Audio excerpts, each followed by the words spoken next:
Jesus said, I am the way, the truth, and the life. No man cometh unto the Father but by me. But the Comforter, which is the Holy Ghost, whom the Father will send in my name, he shall teach you all things, and bring all things to your remembrance, whatsoever I have said unto you. From around the corner to around the world. Welcome to Nightline, a program that cares for you, a program that lifts up the name of Jesus through testimonies, songs of praise, and special programs.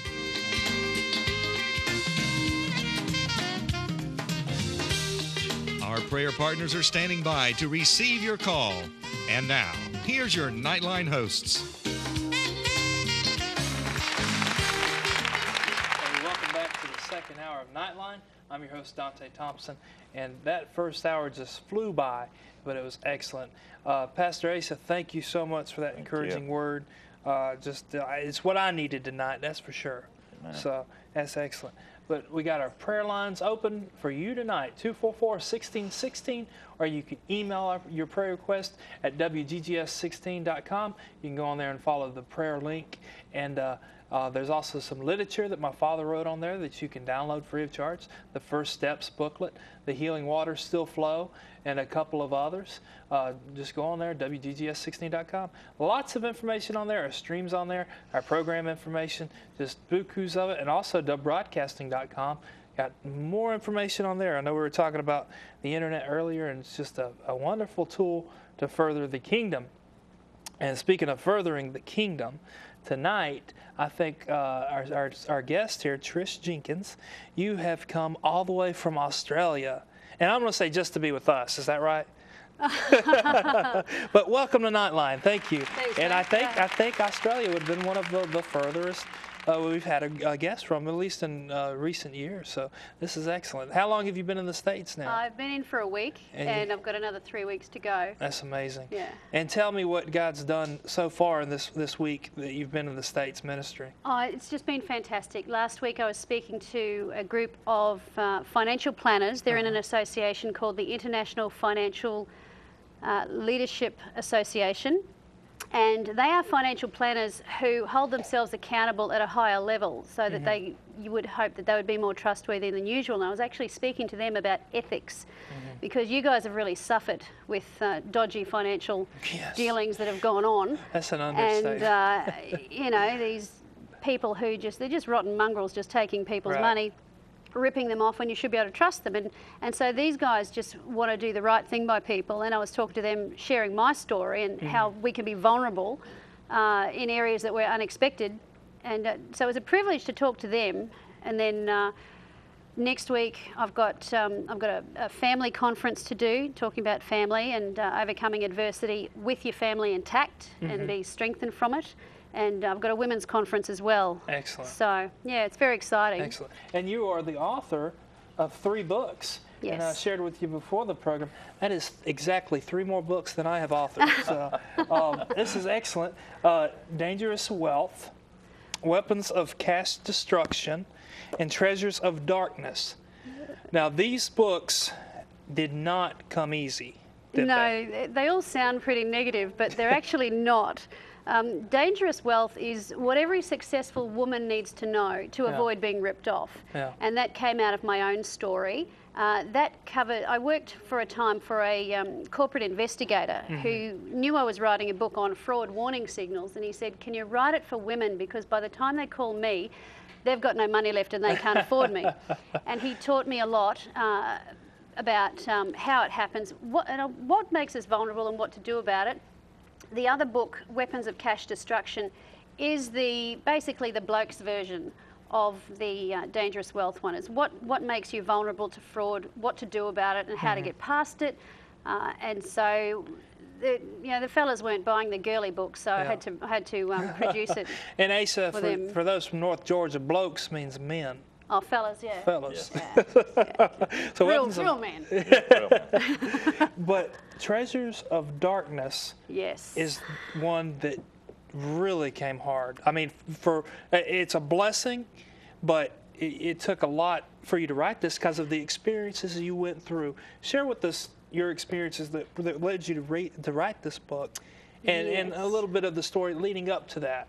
Okay, well, I'll start with leading up to it. My husband and I were very successful property investors, and we diversified into a couple of other things, and one of the things we diversified into was with a fellow who it actually turned out to be a crook, which we didn't know. And I actually had a business association with him in that I was the person that people would deal with in order to give him money. And he would trade with that and give us basically interest on the loan that we'd made to him. And that worked well for a year and a half. And we just thought it was a blessing from God. We thought it was the answer to our sowing and giving. But he was actually stealing our money, and what we were getting back was our own money, which is a Ponzi scheme, very much like the Bernie Madoff case that you've had here. He's in jail for 150 years. You guys are amazing. You don't do anything by halves. You don't mess around. You just wake him up and give him another shot to bring him to life and keep him in there a bit longer. Is that what you do? That's what we do. Man We guarantee alive. it. We guarantee you'll be in there 150 years. Man alive. Anyway, fair income, man. Anyway, so I didn't know that this is what was happening. But of course, with these things, the money runs out. Right. And it was my job to tell everybody we were not getting paid. And for 3 months, I had to deal with people not getting paid. I wasn't getting paid, and needing to believe that what this man was telling me about why he wasn't able to pay us, and losing my perspective. And I couldn't take it anymore. And by the third, and I still had people giving me money to give to him, knowing that he wasn't paying because they didn't want to miss out. Now, is this where you went wrong? Or this is where I went wrong. Okay. I had some money come in, and I caved under pressure, and I made a wrong decision. And I said to the fella, do you think just this once, I could use this money to pay people, give them some relief, take the pressure off me, take the pressure off you so you can get back in shape for next month? And he said, yeah, all right, let's do that. He didn't care. And I did that, Dante. I did that, and it was wrong. And I knew it was wrong at the time, and I did it anyway, because I'd lost my perspective and I caved under that pressure. So I take responsibility for that. Now, the fellow was eventually reported to the ASIC, which is the same as your SEC. Okay. Yep. Financial watchdog. And I went to them for an interview, and I said, well, this is what's been going on. This is what I did to try and fix it. What do we do now? Because I could have replaced that money myself at the time, but I wasn't allowed to. Instead, we went into voluntary, which is not really very voluntary, but you're advised to go into voluntary liquidation, where we lost all of our houses. We had probably half a dozen of those at the time. Lost all of those to the liquidators selling them up and paying themselves their fees with the proceeds, and which is their job. And then 2 years later, that's when I started working for a corporate investigator and writing my book, because I didn't want it to happen to anybody else. But at the same time, I was served with papers charging me with fraud. Yeah. Because that's what I had done. People gave me money to give to him, and I gave it to everybody, regardless of what he did. And even the fact that he actually did get a financial license, that's how it happened. And I didn't steal it, but I redirected it. So I can't just, anyway. So eventually, 2009, I waited for my penalty, which could have been anything from a fine to what I got. And what I got was the maximum. Wow. And that was 2.5 years in prison, suspended after 8 months. Wow. So I served 8 months in prison in 2009. And now you're not a bad person. You're a wife. You're a mother. How did you react to going to hardcore? This was a federal prison, right? Yeah, hardcore. Yeah. How did that, it had to change your life. How did it affect your family's life too? Oh, well, you know, I had time leading up to it to consider the possibility. There's your family on we the got screen. to the, we lost our home, and we got to the point where, you know, we were renting, and all of our money, we were working, and all of our money was going to lawyers.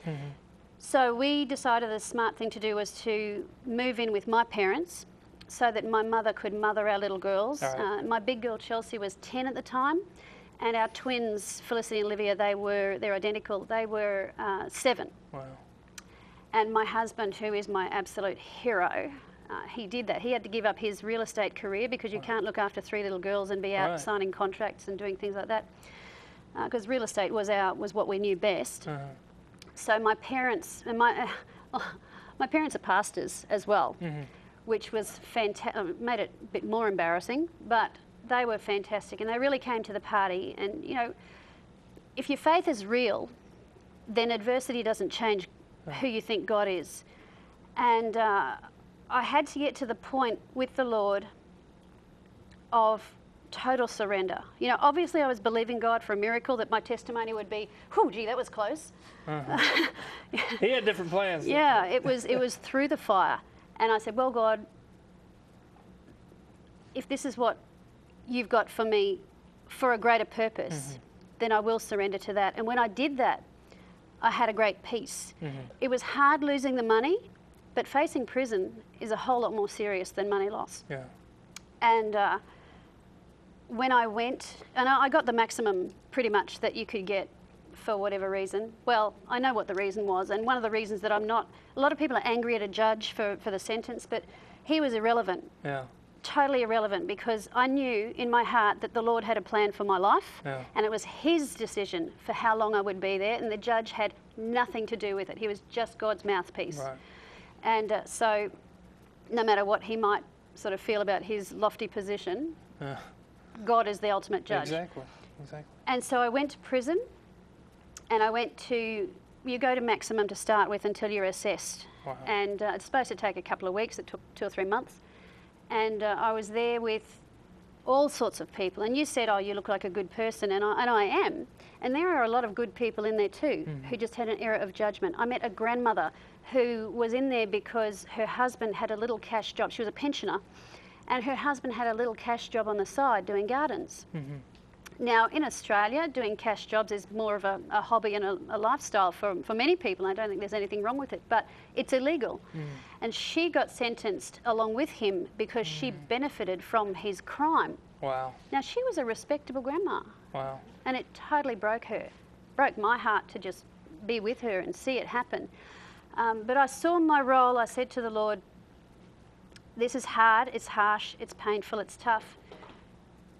But what would be worse would be for me to waste it. Exactly. And it was so bizarre, it was like the Twilight Zone, that I made up my mind to do whatever I needed to represent Jesus in there. Not as a loopy kind of freakish, you know. Right, I understand. There's a lot of mental illness in there, and it wasn't because of that. Although I did suffer a touch of anxiety and depression that I had to overcome, but not quite that. But the people around me were so broken, and they came from such broken homes, such defective upbringings, that I'm a rescuer by nature, which is one of the reasons I got into trouble in the first place. But I just wanted to reach out to them and love them, and it broke my heart. I couldn't judge them. We'd all already been judged. Yeah. And so I loved them as best that I could. And the Lord showed me, he showed me them how he sees them. Now, some of them are nasty and horrible, that's true, and some of them, that's just the reaction that comes out from the upbringing they have, and sometimes it's their image and whatever.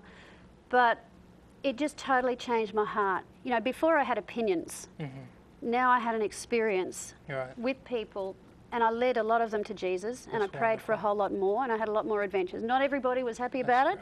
Some people really hate God and they blame him for their circumstances, but you were still a light in the darkness through that situation. Well, I was. I mean, I wasn't Mother Teresa or Corrie Ten Boom. You know, I blew it sometimes, and I'd get discouraged, and I'd lose my temper, and you know, it would be just like, and he would just gently remind me that there's a purpose in everything, and that I would have to concentrate on going through. I spoke to my husband on the phone, and I said, you know, because he was angry and upset, and that's understandable. And I said, you know, and this is for anybody in any adversity. You don't have to go to prison to feel like you're trapped. But I said, you know, we have to go through this the way that we believe the Lord would have us go through it. Otherwise, it'll be wasted.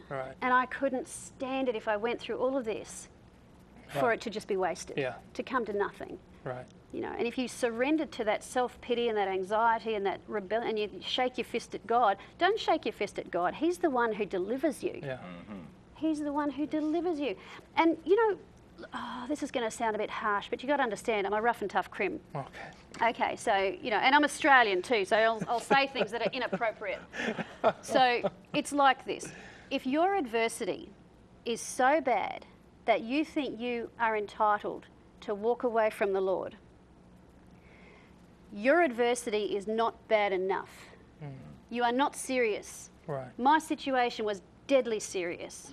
I was with people who had mental illness, with murderers, with all sorts of people. So if I cheesed off the wrong person, I was gone. So, you know, where sin abounds, grace abounds more so. Right. And in Isaiah 45, that's what I named my book after, he promises he will give us the treasures of darkness and hidden riches of secret places, that we would know he is the Lord our God who calls us by name, paraphrase. But now when I share my story with people, I show them how to look at their situation and ask the Lord for his perspective and find the light in the darkness, the treasures that are there. Because if you have nothing go wrong in your life, what use are you to anyone, really? Right. Except for people who say, oh, yeah, good on you. Yeah. But it's, you know, and it doesn't have to be that bad. Right. You know, it's when you look at Joyce Meyer with her testimony, and this one, you know, this is my thing. How did my family cope? A lot of prayer, and when I came home, a lot of counselling. I only let the children visit me in the minimum security. That was a choice that I made because I didn't. Yeah, you don't want to expose them to. Well, you know, I mean, other people, for someone else, their children just need to see them, and that's fine. But that was what I wanted for them because I wasn't always in the same place. Yeah. And I taught my children when I came out afterwards. I was unwell for a while, mentally and emotionally, and I got better. You know, as the Lord restored me, and they needed ministry too because they'd been away from me. Because, you know, it's one thing to hurt you, it's another thing when it's your kids. Right. That's really painful. Right. But I was teaching them the exercise I did in how to forgive and make your emotions line up. Not everyone knows how to do that. Yeah. It's more than a decision. But also that these are things that happen that strengthen us, that draw us to the Lord, to make us better able to be stronger people, stronger adults when they're older, that they can minister to other people. And I said, if nothing ever went wrong, you'd be useless. Really, you'd be useless. Right. Yeah. You know. So, well, we're going to go to a song. Can we go to a song? We're not going to go to a song. That's all right. Oh, is it the book? Yes. Oh, yes, how it happened. Yes, I want to talk about this because we were talking before the program, and a lot of the book is letters and journals. Yes. And some of it you had to be very careful with, correct? I did. I didn't actually set out to write a book. What happened was I was writing letters to a couple of different people and using up all my stamps. And I said to my husband, look, could I just, because he did nothing wrong, it was just me. But I said to him, I'll write one letter, take out the bits that are just for you, and could you type it out as an email and send it to these 3 or 4 people to save my stamps? And he said, all right, and he did that. And that list of people, we come from a fantastic church, big church, and so we were well known. And people would ask him how I was, and they'd get added to my list, his list of people who would receive my letters. Now, that email list grew, and some of those people were sending on the email to other people, even here in the States, and it went viral. And so I was receiving letters back from people I didn't even know. Dear Trish, you don't know me, but my home cell. So even from behind bars, you were witnessing to people on the outside. Not only in Australia, but in other countries as well. It's amazing. Yeah. I mean, the internet is just brilliant. And that kept me going, and it actually helped me keep a good attitude. So when I saw things happening and injustices and just torrid things, I would write about them in a way that it was reaching out, and I was seeking God on it and seeking his perspective, because I didn't want to come out and feel like it was just for nothing. Yeah. And so I wrote these letters, and there were some things that happened that I couldn't put in letters because the officers read them, and I didn't want people getting into trouble. Did the letters, did they minister to the officers, to the wardens there?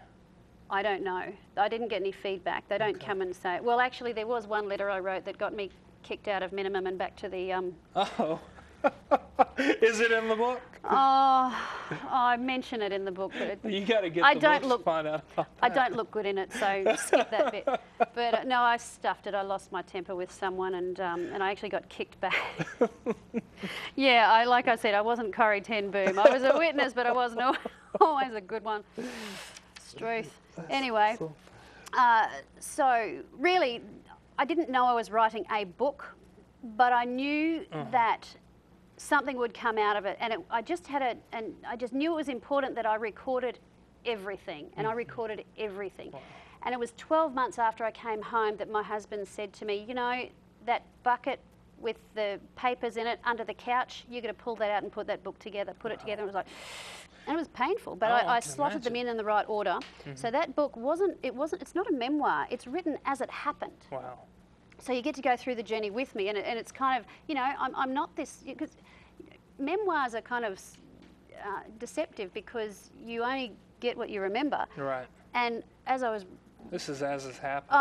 And I don't always look good, you know. I was like, oh God, it's just so not fair, you know, just how different officers would react, and other people, and how my faith was treated and disrespected or otherwise, and yeah, that was bizarre. Yeah. Well, since being out of prison, you were in there 8 months.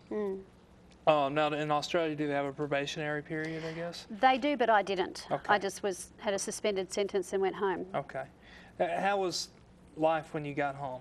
I'm sure the children were just so glad to have you home, your husband glad. But was it hard to come back home? Was it, you know, how was it finding a job?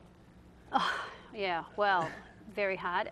When I came home, when you're inside, you feel like, you believe that the worst day outside is still got to be better than the best day inside. And so you have these expectations of how things are going to be. And we often do that in life. We have our hearts set on a situation or a new job or even being married. We think it's going to be great. And it was as though I had been holding my breath for 8 months, and when I exhaled, I just broke into pieces. And you know, it was great to be home. There were some adjustments that needed to be made. There were some dynamics going on in the family with my children and my eldest child, who was, you know, had taken responsibility for the younger ones, and my emotions were all out of kilter. So I would cry at the most trivial thing, like customer service in a shop would bring me to tears because I wasn't used to being spoken to like that. And then other times there'd be something that was quite serious, and I would be totally unmoved and hard-hearted about it. Not meaning to be, but I'd been around people with some real problems, and so, you know, that even I had to keep quiet among my friends sometimes at the coffee shop when they didn't get their proper latte done the right way, and they're complaining. I'm thinking, oh, for goodness sake, you know, the dust that we were drinking in prison. I'm just glad to have something and be eating outdoors without bars around me. So, you know, I had to balance up my pendulum a little bit. I did get some counselling. I did get some help. I found out I had post-traumatic stress disorder, and I was trying to get a job, and it's really hard to get a job in sales with a fraud conviction. I can imagine. But you know, I can't be a brain surgeon either. I'm not qualified for that either. The Lord kind of corralled me to a direction. When did He show you to become an international speaker and to promote, you know, what your experiences has been through and to help others? Because writing a book's one thing, and then you can say, okay, I'm done, I wrote the book, people's going to read it, people's going to be blessed by it. But then to take it to the next level, travel the globe, and to help change lives, you know, what point in your life did you see that? Who would have thought, eh? Who fair income. Anyway, I'll have to explain what that means later. Yes, I see that on here, and I was wondering. So. Well, look, for a long time, for about 6 months when I was at home, I wrestled because I already had the draft of the first book on fraud warning signals on my computer. And I thought, how can I publish a book and people not find out that I went to jail? Because I was ashamed. You know, I was so embarrassed. I didn't want them to find out. And I just had this nudge. The Holy Spirit was nudging me. And I realised, I came to the conclusion that if they're going to find out, it has to come from me. And if people have got a problem with that, if they want to look down their nose at me, if they want to say, you're bad, well, you know what? Okay. And what are they going to, oh, you went to jail. Yeah. I know this about you. Yeah, it's on Google. What are the, and, you know, it's out there. My secrets are all out there. And if someone wants to give me a hard time, well, so be it. But most people are very gracious about it. Because I guess they're frightened of their own sins being exposed. Maybe, I don't know. Let's have a look at them. But I I self-published because I was a bit sensitive to rejection, so I wasn't prepared for a publisher to reject me. I just did it myself. I didn't know whether it would work. And I got in touch with a fellow who, prior to going to prison, he had said, he knew I was working on a book, and he said, look, when it's ready, come and talk to my business group. So I contacted him and said, look, you know, my book is done, but you need to know this. You need to know that this is what's happened, and I understand if you want to withdraw the invitation. I was kind of testing the waters and rejecting myself before he could. And he said, oh my goodness, I want you to speak more than ever now. It's so important that these people hear this. So I spoke to them and got referred to another group, and then another group, and another group. And it was apparent that people were very interested in what I had to say. And now they're more interested in actually the prison side of things than the finance side of things. I speak on both, but how I coped, what were the keys that helped me overcome what I went through, and how the family coped. And so it just went from there. And coming to America, well, I didn't sit there and think, well, how can I get to America? I had some contacts through business over here, and I was, you know, invited to speak at this finance conference, and I did a radio interview. I do a few radio interviews over the phone, and a lady said to me, look, I want to put on a women's conference. If you can get over here, I'd love to have you on. And that's a women's empowerment conference that I'm doing in a week, bit over a week, Saturday in Cincinnati. And so I thought, well, what else can I do? Well, if I need to get myself there. And I just worked out what exactly I had to offer, which is leadership lessons from the big house. Live free, lead smart. So I talked to business people and church people, and that's now I'm here and sent off my material, and apparently people are interested. That's excellent. That's excellent. Well, I look forward to reading the books. If people want to get the books, where can they find them? Or if somebody wants to book you for an event or something? Sure, they can contact me through my website. The books are on my website and on Amazon, so they can find them there. And if they want to get fair income about their faith, it basically just means you're sincere, you're genuine. Is it really true? And you can use it in a number of contexts. Fair income. That's fair income. You got to have fair income faith, or it's just not going to wash. Yeah. That's great. Well, thank you so much, Trish, for coming all the way from Australia just to be with us. Guaranteed. But thank you so much. And the books, Treasures of Darkness, Weapons of Cash Destruction, and Dangerous Wealth. So right now we're going to go back to John Tracy Wilson, and he's going to be singing The Mystery of God.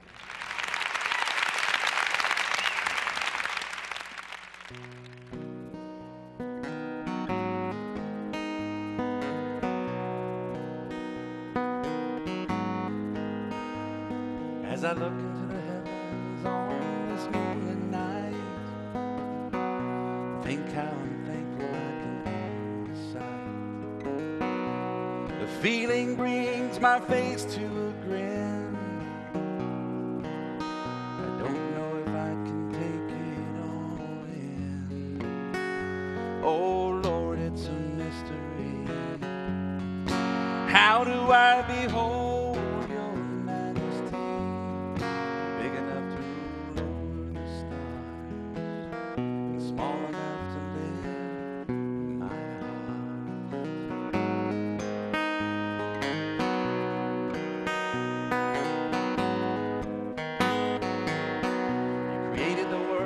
by the work of your hands? Your thoughts are too high to be compared with man's. Still you fulfill me beyond my dreams.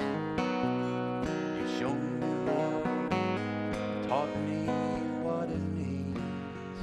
Oh Lord, it's a mystery. How do I behold your majesty?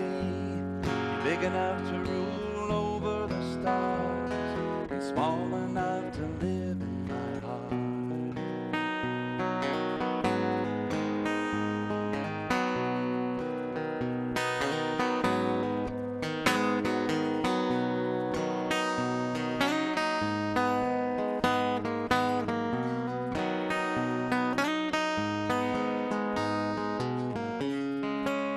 As I sit here watching this firefly buzzing over me, I think of all the wonder that makes him glow.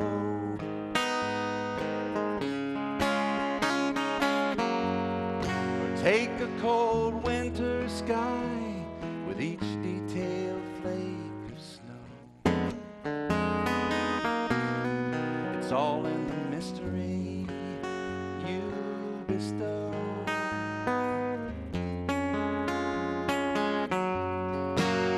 Oh Lord, it's a mystery. How do I behold your majesty? You're big enough to rule over the stars, small enough to live in my heart.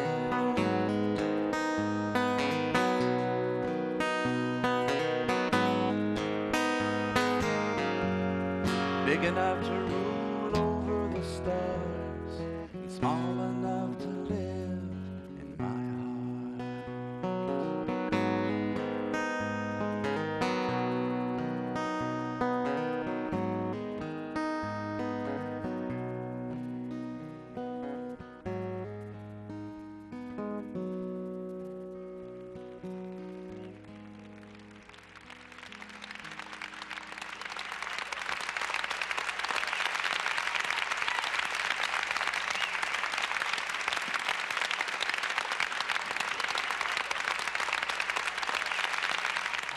Thank you, John. If you've enjoyed him, drop him an email, give him a shout, tell him he's doing a fantastic job, because he is right here on Nightline tonight. But my next guest is Chris Cole. And Chris, you are with Caregiver Solutions out of Anderson. And the next segment isn't just for people with maybe elderly parents. It's for everybody that gives care. I know for me, I took care of my parents for several years up until they passed. My mother actually lived with me a couple of years, and I understand it, how difficult it can be, but how rewarding it is. I wouldn't have absolutely changed a thing. But now with now 2 young kids, I'm a caregiver to them. Absolutely. You know, now with another one on the way, Ace, did I tell you about that? That's right. Congratulations. Having another September. So, but anyway, tell us, this might be a silly question because it's not something that somebody wants to do, but have you always wanted to be a caregiver? Actually, my senior year in college, my parents wanted to know if we were coming home for the weekend, and we said sure. And so they said, we have some news to tell you. And it was that my mother had Lou Gehrig's disease. Wow. So, and this was back in '85. And, you know, technology is great today, and you're too young to remember the '80s. I was born in '85. See? So any information that we got... I make my guests feel real old. Good about themselves, you know. So any information that we needed or we wanted, I mean, it was like the old-fashioned days. You go to the library or you talk to somebody.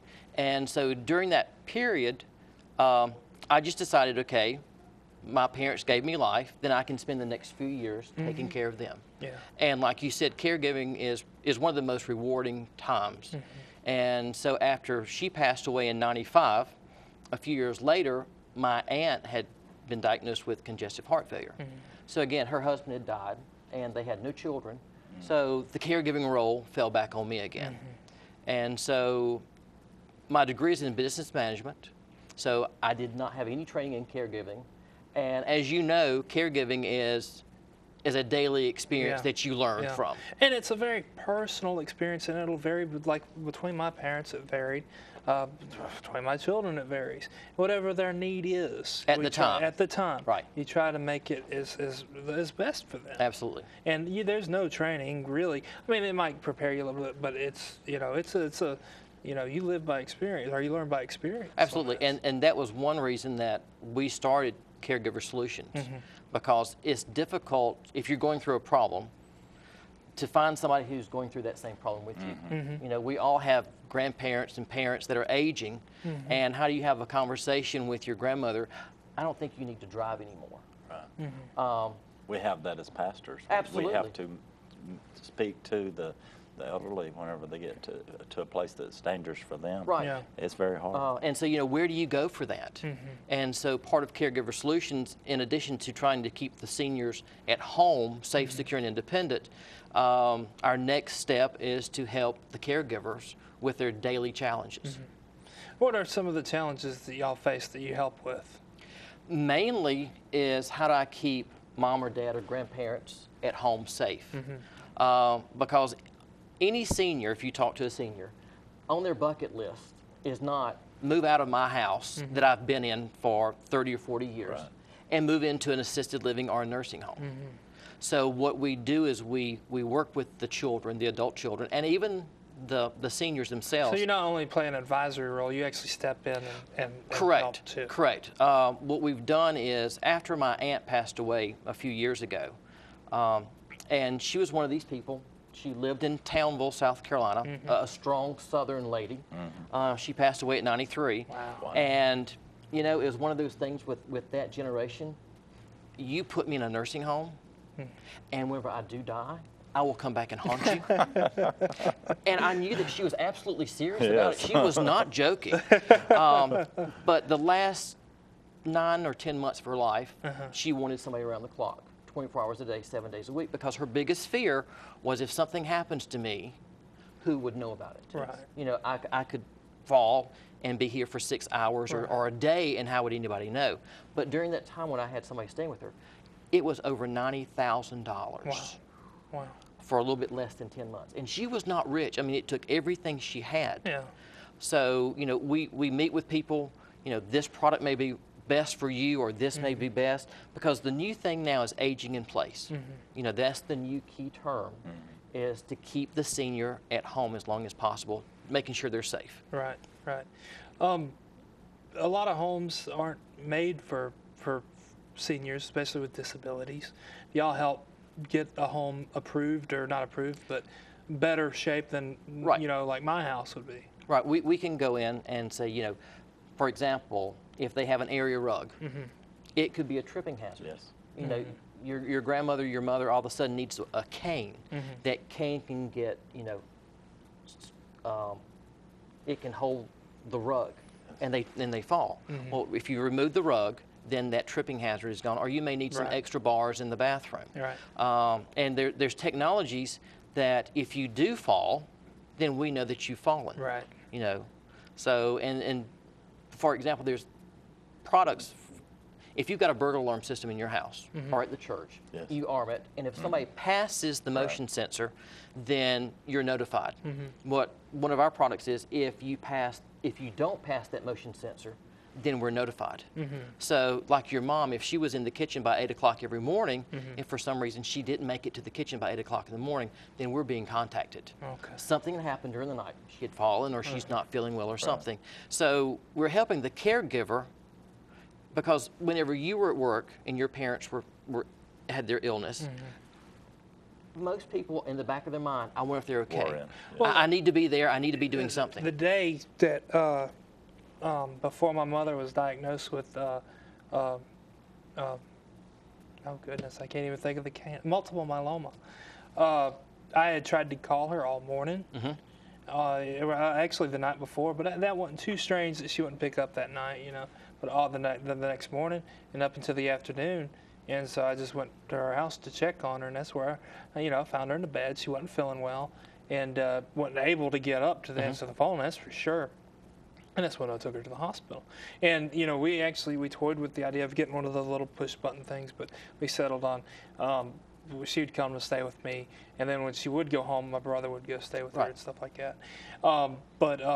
You know, that's just something that you don't think about, especially like the rugs and all. When she was staying with me, when she had physical therapy come in and stuff, they would walk through our house, and they would help us and show us stuff I would have never thought about. Right. That could have potentially saved a broke neck. Exactly.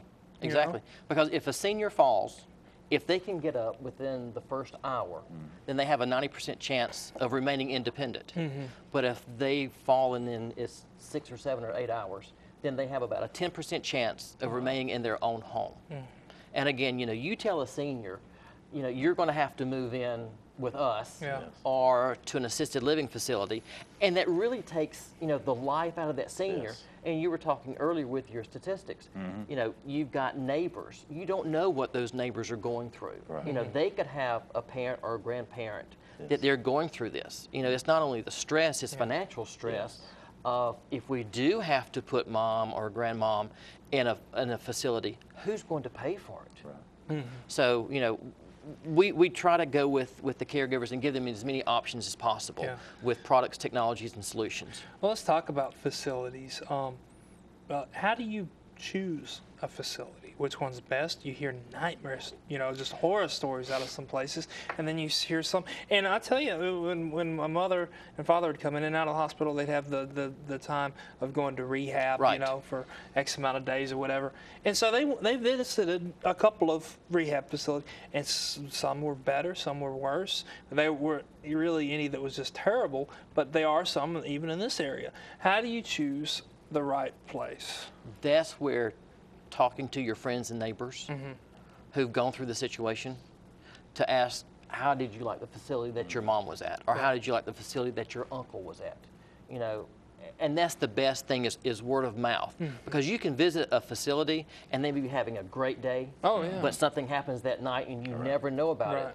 But, you know, if you've got someone that has a loved one there, they're going to tell you this is a great facility, or, you know, you need to look around or things like that. I actually still take care of a 90-year-old lady. She just celebrated her birthday a couple of weeks ago.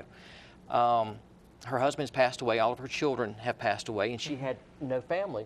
So I'll be delighted to, because I'm hoping whenever I get that age, somebody will, you know, will take care of me. So she lives in an independent living facility in Anderson. Well, she's fallen 2 or 3 times. And it's not because of anything at the facility, because it's independent living. So, you know, we've got some technology, some sensors and things like that that will let us know if she's fallen or something has changed throughout her day. But they're great. And I learned about that facility because I asked around, because I knew 2 or 3 people who was in my same situation. Now, there at Caregiver Solutions, if somebody is to that point where they're having to put a loved one, will you recommend a facility? What we do for the most part is try to keep that senior at home. Because there's numerous technologies that the average person, you know, whenever you talk about the button, they just think about the old-fashioned button that somebody has to press. Well, the new technologies that we've found is, again, if something changes in their daily living routine, then we know about it, so we're not asking them to press the button. I'll give you a quick example. We have a gentleman, Mr. Davenport, 72 years old, looks perfect health. His wife died a few years ago, and his children got one of our products, and it was a little button called Home. So every morning, because he wasn't going to wear the wristband, he's not going to wear the necklace, and he told us that up front, but he said, I'll press the button every morning at 8 o'clock, and every night at 8 o'clock I'll press the button. One evening at 8 o'clock he didn't press the button. We couldn't call him. I mean, we called him, but we couldn't establish communication. The next door neighbor went over and could not find him anywhere. Lights were on, TV were on, dishes still on the table, but no trace of him. The neighbor goes to the basement, turns the light on, and there's Mr. Davenport in the basement. Now, he's not hurt, he's not harmed, which is a surprise to the story. He had just started early dementia, and he forgot how to go back upstairs to the main living area. So that's why our products and services for that. We're going to go to a song. When we come back, we're going to be talking more with Chris about how you can take care of your loved ones. It's something that we don't necessarily like to think about. Maybe you can make plans for yourself, too. So John Tracy Wilson is standing by. He's going to be singing Secondhand News.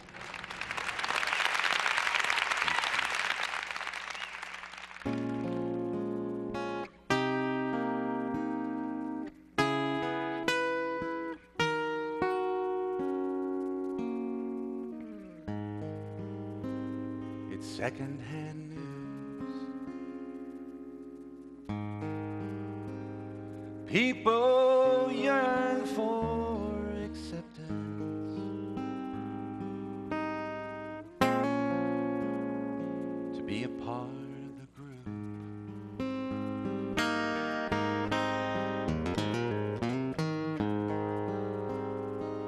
But in the end, they'll lose. See, I found there are a few exceptions.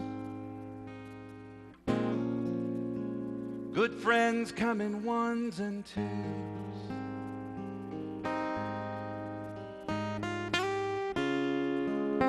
Somewhere people have gotten the notion they have to please everyone else. before long they drown in an ocean, unable to save themselves.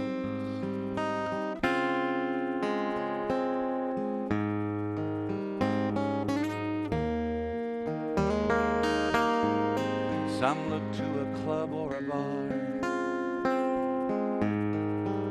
They make a toast with a jolly complexion, but it's not who they are.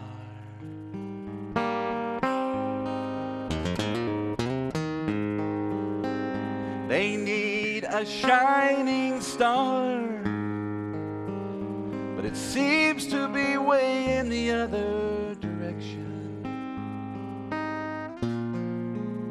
And oh, it seems so far.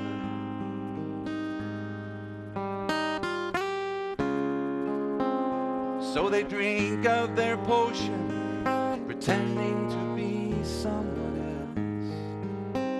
else, keeping their pain a hidden emotion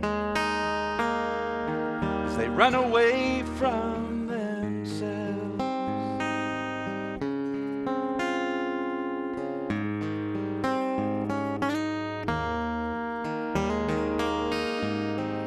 But some will seek the Lord. They need a church with truth and affection, from a road that's been rough.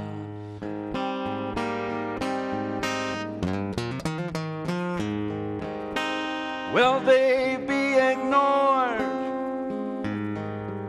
Will it be a warm or a cold reception?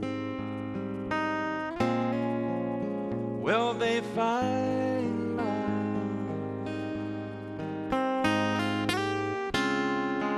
If some finally give up their notion of following everyone else,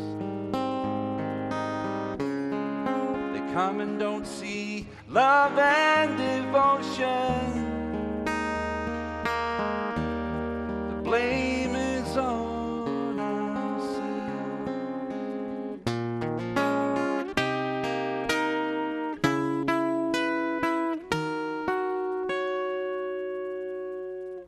Will we be the light that sets them free?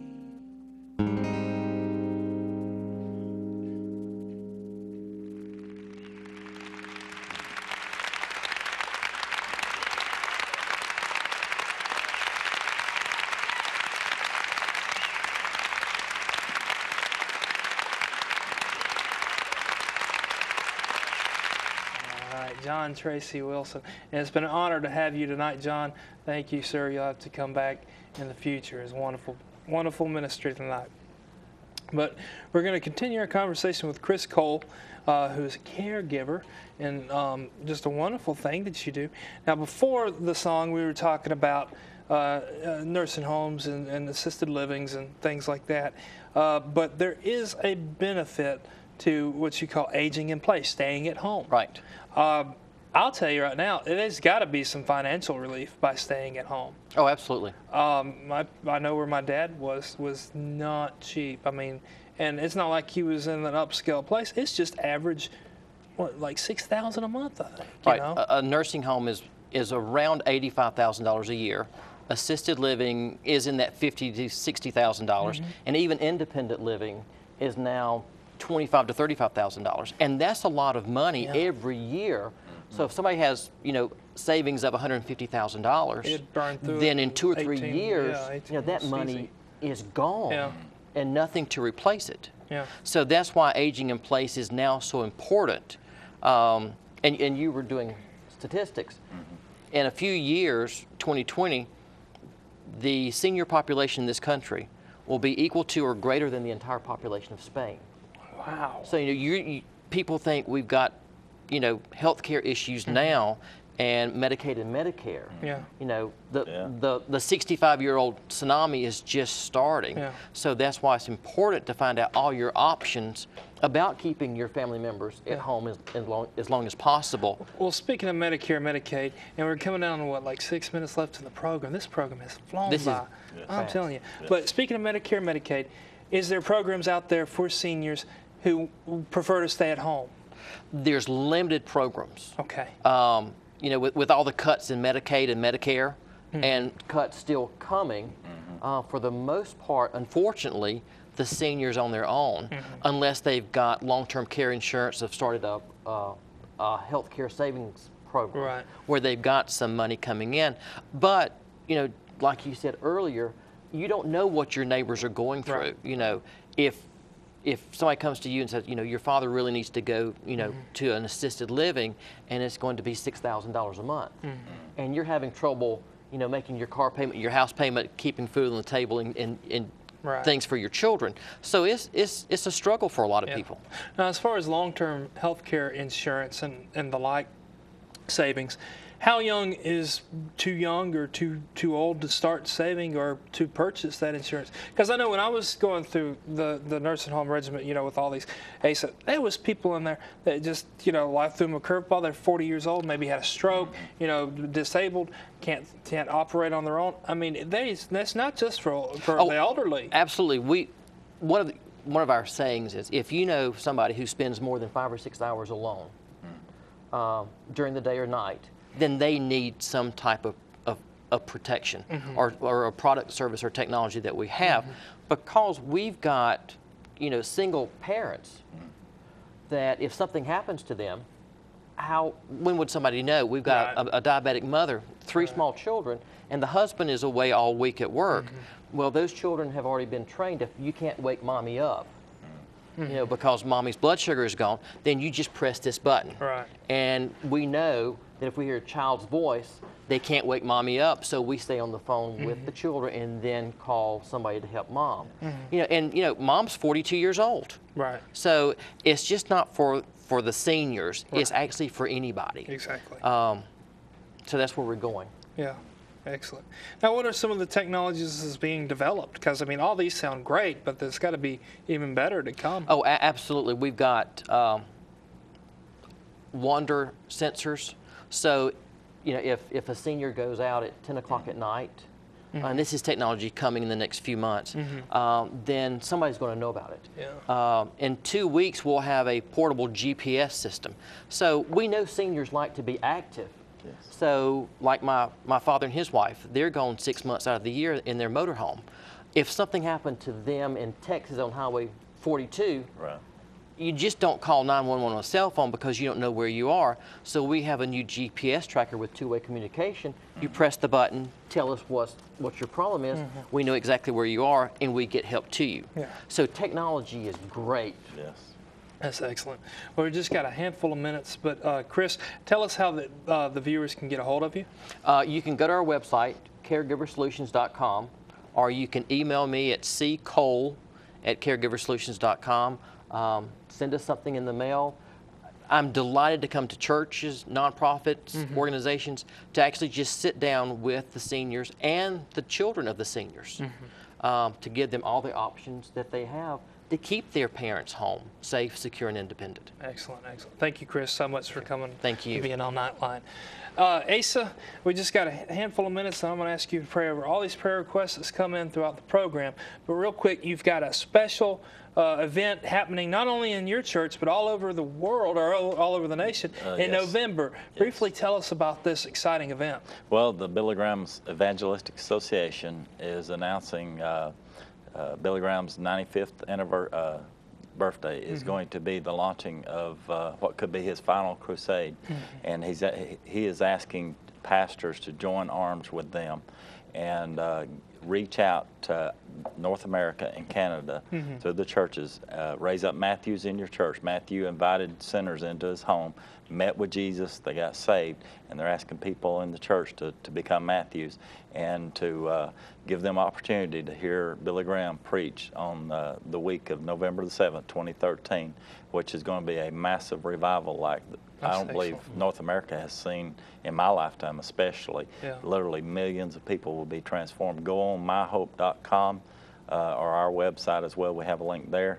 And find out more about it. If you're a pastor, I encourage you to go on there and check it out. Myhope.com? Yes. And it's not too late to get involved? No, it's not. Right. It's just now getting started. Excellent. April is the kickoff month. Excellent.